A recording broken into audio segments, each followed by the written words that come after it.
تھے کہ اسٹرابری کھا سکتے ہیں، جائز ہے؟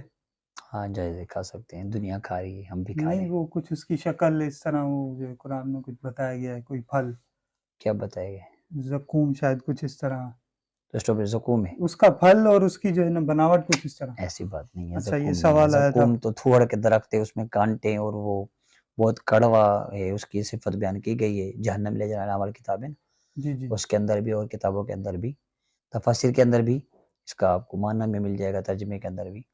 تو اسٹرابیری زقوم نہیں ہے، جو کہتا اچھا ہے وہ غلط کہتا ہے، اسٹرابیری پھل ہے کھانے کا۔ ٹھیک ہے، اور مرغیوں کے پنجے؟ مرغیوں کے پنجے بھی کھا سکتے ہیں، جائز ہے، اچھا منع تو کسی نے نہیں کیا۔ جو حرام چیزیں ہیں ان میں مرغیوں کے پنجے تو شامل نہیں ہیں، جو حرام چیزیں بیان کی گئی ہیں۔ تو اچھا جو شرعی ذبح کے طریقے پر مرغی ذبح کی گئی نا، تو اس کے گوشت وغیرہ کھا سکتے ہیں، اسی طرح پنجے وغیرہ بھی صاف کر